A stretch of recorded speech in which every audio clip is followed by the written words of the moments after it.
ክርክሮች ሲጀመሩ ዓላማቸው ሀሳብ ማስተላለፍ ሳይሆን የበላይነትን መውሰድ ነው።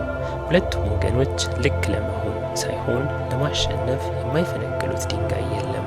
ይህም አንዱን አሸናፊ አያደርግም። በሀሳብ ቢያሸንፍ እንኳን የተሸነፈውን ሰው ስሜት ጎድቶታልና ልቡን ያጣዋል። ምርጫው አንድ ነው። አብሮ ያለውን ሰው ልብ ማሸነፍ ይሻልሃል ወይስ ደግሞ እርግጠኛ ባልሆንከው ሀሳብ ከፍ ብሎ መታየት? ዴል ካርኔጊ እንደሚለው ክርክርን የምታሸንፍበት ብቸኛው መንገድ አለመጀመር ነው። ከሚያራርቁ ሀሳቦች ይልቅ የሚያቀራርቡትን መምረጥ ልብን ለማሸነፍ ያግዛል። ከሰዎች ጋር ስታወራ የምትስማማባቸው ሀሳቦች ላይ ትኩረት አድርግ። እነሱንም አጠናክረህ ሀሳብ ስጥ። ይህ ከክርክር ይጠብቀሃል።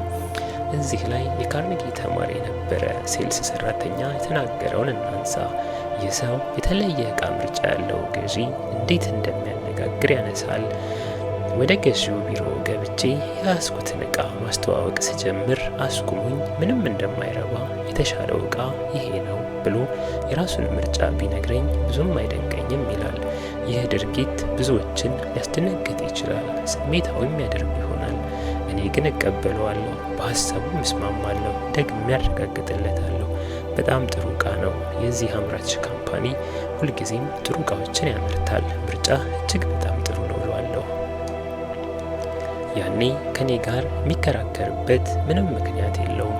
እኔን ለማሳመን አይሞክርም። ይልቁንም ጥሩ ስሜት ይሰማዋል። እኔን ለማድመጥም ዝግጁ ይሆናል። እኔም የያዝኩትን እቃ ለማስተዋወቅ የተሻለ ስለመሆኑ ለመንገር ስፔስ አገኛለሁ። ከዚህም በተቃራኒው ግን ገና ከመጀመሪያው እኔ ያዝኩት እሱ ከመረጠው እጅግ የላቀ እንደሆነ መንገር ብጀምር ገዢው እኔን ለማሳመን ስለሚሞክር የበለጠ በምርጫው ያመነ ይሄዳል። እናም በመረዳት ውስጥ ራስን አስረድተህ ፍላጎትህን ማሳካት ትችላለህ።